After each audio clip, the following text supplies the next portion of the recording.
Broadcasting from the Hip Hop Weekly Studios, I'd like to welcome you to another very special episode of Civic Cipher, where our mission is to foster allyship, empathy, and understanding. I'm your host, Ramses Ja. He is Ramses Ja. I am Q Ward, and my glasses are foggy, so I can't see right now, but you are tuned in to Civic Cipher. And we need you to stick around. It's our birthday. We're 5 years old today. We got a lot to be proud of. Fighting the good fight over here. And we're going to share exactly how that looks with you, our faithful listeners. A lot of you are new listeners. And hopefully give you some encouragement to keep on fighting the good fight. So first part of the show, we are going to be talking about kind of our origin story. Again, we have a lot of people that have kind of joined us along this journey in trying to make the country a better place, the world a better place. And understanding where we came from will certainly help provide context and hopefully encouragement to folks that are impacting this country and this world in their very own ways. So yeah, we're definitely going to be sharing how we started. And then for the latter part of the show, we're going to be talking about what we've done since we started. So it's sort of a, how it started versus how it's going type of approach. But we're going to be talking about, obviously, the last 5 years, some things that we have accomplished as a show, some things we've accomplished as a country, some things we still have to accomplish, some setbacks, of course, and everything in between. But we're going to host this show with a spirit of gratitude, with a spirit of encouragement, and we're going to make sure that we do our best to, again, share as many encouraging details with all of our listeners and allies as possible. So, as always, today we're going to start off with some Ebony Excellence, and today's Ebony Excellence comes from the BIN, and we're talking about the NFL. So, the NFL season is kicking off with a record number of black starting quarterbacks hoping to lead their teams to a Super Bowl championship. According to USA Today, 16 black quarterbacks are slated to start in Week 1 of the 2025 NFL season, the most in league history. The record-breaking high comes just 2 seasons after Kansas City Chiefs quarterback Patrick Mahomes and Philadelphia Eagles quarterback Jalen Hurts became the first pair of black quarterbacks to face off in the Super Bowl. Starting QBs for Week 1 of the 2025 season include Mahomes, Hurts, Bryce Young, Caleb Williams, Cam Ward, CJ Stroud, Dak Prescott, Geno Smith, Jaden Daniels, Jordan Love, Justin Fields, Kyler Murray, Lamar Jackson, Michael Penix Jr., Russell Wilson, and Spencer Rattler. I think I got all those right.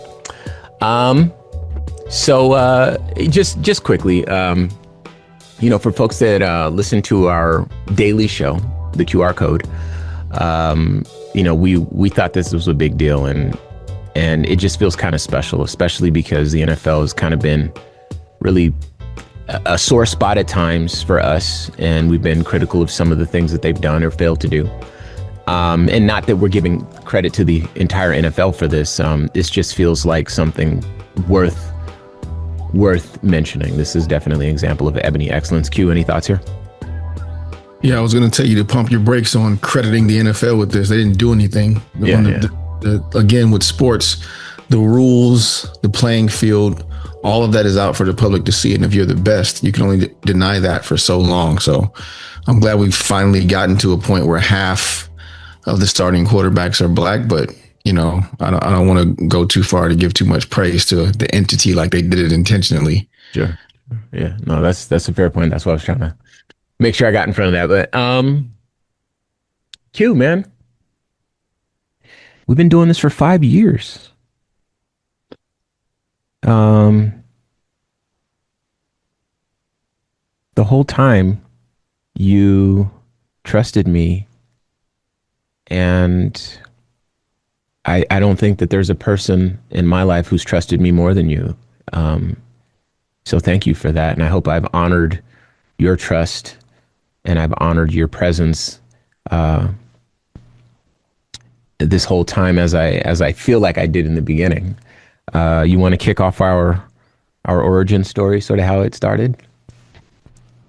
I don't know why your mind has told you that I have this better version of our origin story. I just like hearing it. But I've told it enough times. I'd like to hear it for a change. Okay. So please, by all means. Yes. Okay. Fair enough. It's our birthday. Here's your birthday present. I got you, Doc. So, this show originally started in 2020. For many years, Q and myself, we were radio personalities, hip hop radio personalities, and DJs, like you would think, like two turntables, microphone, nightclub, or stadium, or whatever type of DJs. And we were having sort of the run of a lifetime. As individual radio personalities and as a tandem, Q and I did a lot of work in our city. And, we'd always be on, magazines and, I have a little bit more time there. So I'd be on like billboards and TV and that sort of stuff. And obviously Q was doing the same thing. Q was the Phoenix Suns DJ for a good long while, among several other accomplishments. So this gives you an idea of kind of where we were. So when 2020 rolls around, we decide, okay, let's heed the gravity of this moment. We can't just sit in our high castle, and that's not in our spirit anyway. We'd never do that. But it's, if everyone's outside protesting and standing up for the changes that we want to see, and everyone is disgusted by what happened with George Floyd, we're just as upset and just as disturbed, and we want to see the change ourselves. So we get outside too. And, we make our signs, we bring our children, right?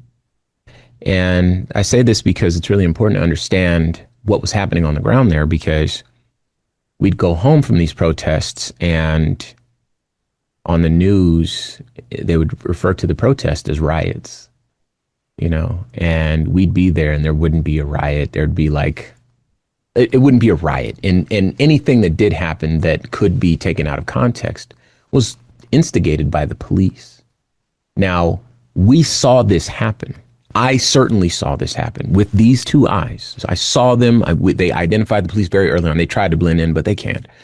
And so we knew who these people were. We knew what they were up to. We saw the earpieces and the shoes that were not appropriate for the event, all that sort of stuff, right? But once it got to the media, a lot of would-be allies, a lot of people who would rather show up and support, we were worried that, hey, we might lose the narrative here. And we're listening to the leadership on the ground. Where we were, there was a lot of black women leading the protests, and there were thousands of people every day. You got to bear in mind, this was COVID. So everybody was free to get outside provided they had a mask and wanted to. So it occurred to me that, I can do more than just make a sign. And the leadership charged me with that. They're like, yo, you're Ramses Ja. You can do more than show up with a sign. You're like not a special person, but like you have more of a reach than most people do. And so, and having that, coming to that realization and having that conversation with those folks, I ran the idea by the folks at the radio station. I says, hey, how do you feel about giving these folks on the street a little bit of time? We can do more than just put a black square on Instagram. That feels a little thin when we're actually making money off of black culture. We can really stand up for black people in this moment.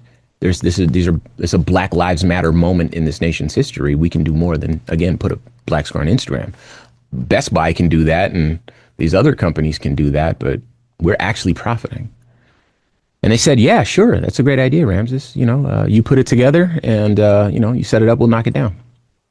So that's all they needed to say to me, because I'm really good at making radio shows. So I did. And I continued to protest and,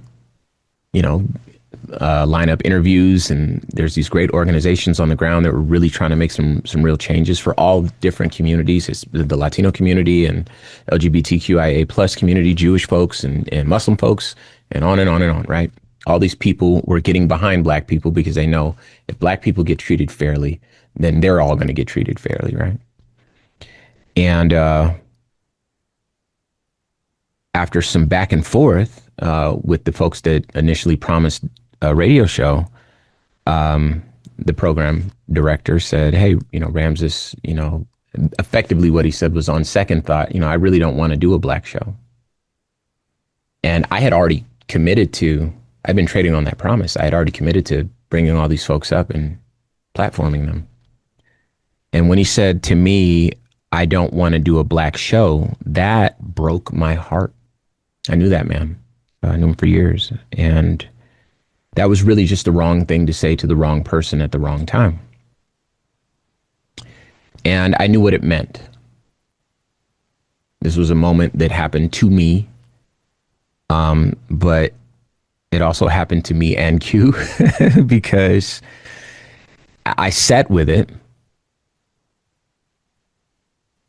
And then I decided that, okay, that's our time. And I quit that station publicly on behalf of me and Q. He found out well after the fact, but he was very supportive of the decision. And at the time, we only had one show together. But Q is his own man. But I know who Q is. That's my brother, and I know his family. I know his babies. I know his mom. There's no way that after hearing what I'd gone through that he'd want to be there.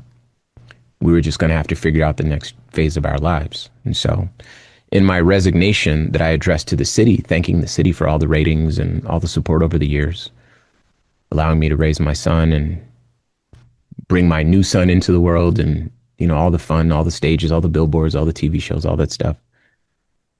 I let the city know that they deserved better, and I was going to be better than that station. And I was going to try to figure out how to empower the voices that needed to be empowered. Did not have a name for the show because it was just supposed to be a PSA show for 30 minutes in the middle of the night, on Sunday mornings at 4 a.m. or something. That's what I thought it was going to be. I never knew it was going to be on 151 radio stations around the country. I had no idea. You couldn't have told me that was going to happen. So in writing my resignation and having fueled by the support of Q, I knew that we could do something, because our thing around here is we can't do nothing, right?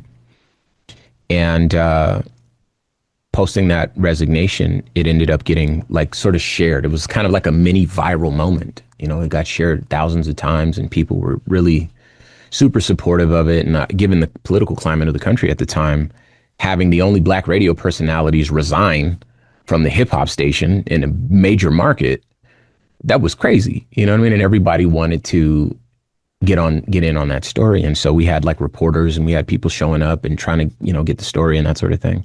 But critically, we had other radio people that were saying, "Hey, look, I don't know what you were trying to do over there. I don't know what they were on, but would you please come do that over here?" And so in short order, it might have been a matter of maybe a week, we had a home for this show. The first terrestrial broadcast station was KKFR, Power 98.3. And we started broadcasting. And the next one we had was 98.3 in Tucson. So shout out to Hot down there, and Steve Earnhardt. And after that, it was in, San Diego, and then iHeart stepped in, and, the rest is history. Now, just before we actually ended up quitting, there was a brief moment in between where the station had committed to us, the old station that will remain nameless. They had committed to us that, "Hey, we'll get you guys some time to do the show. It's a good idea, blah, blah, blah." There was a moment between that and us resigning. And in that moment, Q reached out to me and he said, "Hey, I need to go to Miami to pick up a car. It's a really nice car. I need to buy this car. And would you help me drive it back across the country?" And again, there was nothing going on. It's COVID, so I'm like, "Sure, I got time. Let's go." And we ended up flying to, I think it was somewhere in Florida, and driving back across the United States in the Deep South. And, Q's going to jump in and tell this part of the story because, I don't want to take all the oxygen up here, but in driving back across the country, we had a very eye-opening moment that really kind of helped us launch this show with the first round of content that really helped shape this show into what it was ultimately going to become. So talk to us about that trip, Q. The most interesting part about that trip is that all of our fears about what could possibly happen driving across the United States, deep south, in the summer of COVID, which is also the summer of George Floyd, which is also the summer of Breonna Taylor, which is also the summer of most of the world having a bit of a reckoning with racial injustice, specifically in this country, kind of came true. My brother, if you guys haven't noticed, chronicles every place that he visits. So every city he's been to all across the world, famously has been to all 50 states in the continental U.S. He was obsessed with the idea that we must stop and take pictures everywhere. His brother, the voice that you hear speaking, was very much against that. The temperature outside was figuratively and literally too high for that, in my opinion. But we stopped and got those pictures because, as you may have heard me say before, my brother is maniacal and can become really single-minded, and nothing can stop him. He's all the way up. But we thought we might have made it out of a city safely and got on the road in the deepest dark I don't think either of us have ever witnessed. There's a part of the highway going through Mississippi where the trees are so tall that they block out moonlight and there are no streetlights. So it's headlights and dark. And most highways have grooved pavement so that if you veer off the road because you fell asleep or because you're not paying attention, it will remind you that that's happening and kind of help correct you back to where you should be. In most states and most cities, those grooves are on the side of the road. Well, in Mississippi, they're in the middle of the lanes where the paint goes, so that if you cross over a lane, you also hear it. And for 1 second, if our tires made contact with those grooves and made the noise that, you've probably heard before if you've ever, allowed your car to drift off the road a bit. We thought nothing of it. We were grooving the Outcasts, getting where we were going, cruise control, laughing, talking. And then the sound and the sight that you don't want to hear really anywhere, even in the city where you live, even in the middle of the daytime. But what you definitely don't want to see or hear in the middle of the night, think 3 a.m. in the deep American South, where we've driven by miles of Confederate flags and Trump signs, the lights and the sirens of a state highway patrol officer and a state trooper. 2 separate law enforcement agencies both pulled us over for a suspected, I don't know.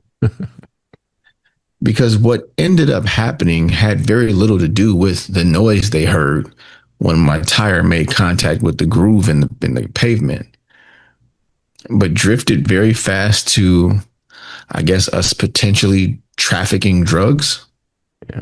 After it was very, very clear that we were not intoxicated or inebriated in any way, they couldn't possibly just say, okay, that was a blip and nothing to see here.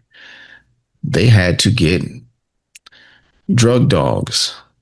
And prior to the drug dog arriving, I was asked to step out of the car. And man, fear isn't enough because it's so much more than that. In that moment, um, Mississippi, the deep South, the United States of America, 3 o'clock in the morning,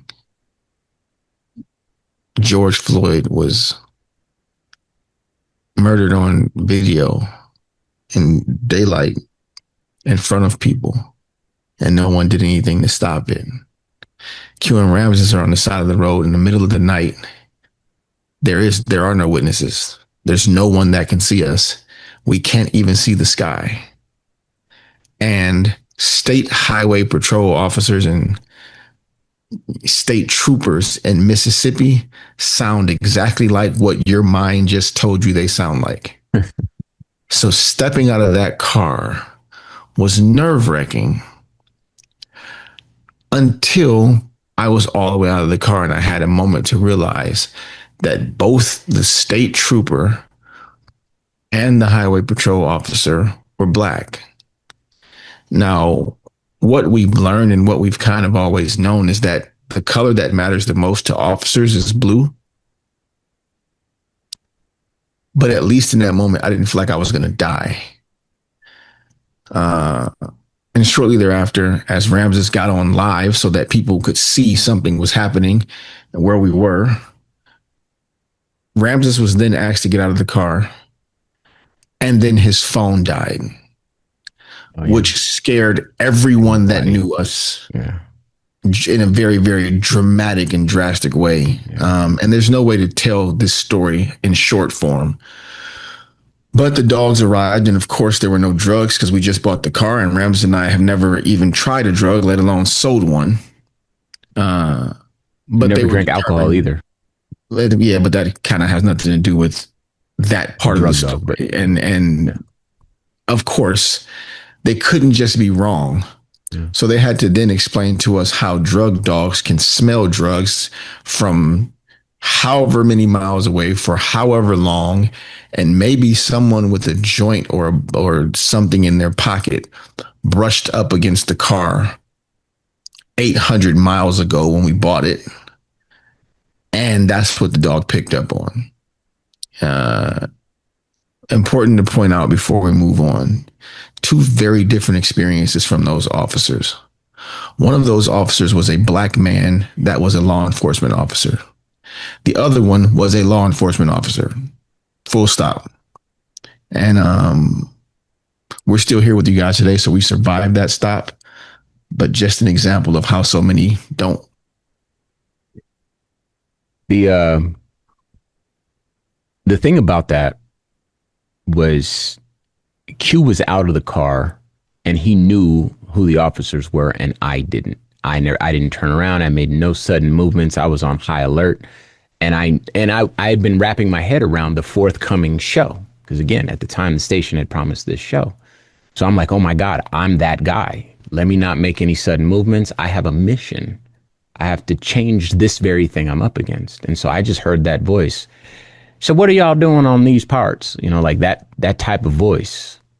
And why don't you go ahead and step out of the car for me, buddy? You know, like that type of like language. And I'm like, man, I didn't do any. I wasn't even driving the car. I'm the passenger. Why do I have to get out of the car? And like you said, my phone's up, it's recording, and it dies. And I got to get out of the car. Well, I'm getting out of the car as it dies. So people saw me getting out of the car. But I walked backwards facing forward. So I just backed up so that it didn't look like I was going to make any sudden movements. I did exactly what I was told and nothing more. We stood on the highway for 2 hours, something like that, while they got the dogs to sniff the car. It was a brand new car. And I feel like they just didn't want to see us in a Porsche in the middle of the night and just let that go. It had to be something. And obviously, as Hugh mentioned, it was nothing. But that fear and that humiliation and that, the word I'm looking for is, okay, Q's going to correct me, and please do. One of the things that I recognize, and I think a lot of black men especially recognize, is that if I was not a black man, if I was a white woman, if I was any other type of person, these people, these officers would not treat me like this. They would not assume anything. It would have been just like you said. Oh, we heard the rumble strip in the side of the road. We just wanted to make sure you weren't inebriated. Well, you can see that we're clearly not inebriated. Sorry, where we're from, the lanes are outside of the paint. Here are the lanes inside of the paint. Our mistake. We were just driving along. We're headed to Louisiana. And then we're like, all right, well, you guys have a good night. You know, if we'd have been any other type of people, but because we look like us, that prejudice creeps in. And then you can hear that they're on high alert. We both get taken out of the car. They get a drug dog. And as Q mentioned, neither of us have ever even touched a drug in our lives. We've never drank alcohol. Nothing. So that assumption from those people and other people in society really shapes the experience for black folks in this country. And we were able to take that story along with the stories of our entire lives and really frame the very show that you're listening to right now. The point of this show was to empower allies and potential allies, to let them know, to give them insight into what life must be like for someone else, to give them context so that they can push back against their racist uncles at the Thanksgiving table and to their employers and coworkers at the water cooler at work, to challenge myths that exist in the cultural zeitgeist, if you will, with respect to marginalized people. We want to give those tools and give the experiences firsthand to allies and would-be allies. And this is the plight of Civic Cipher, and I couldn't have a better teammate. Thanks, Q.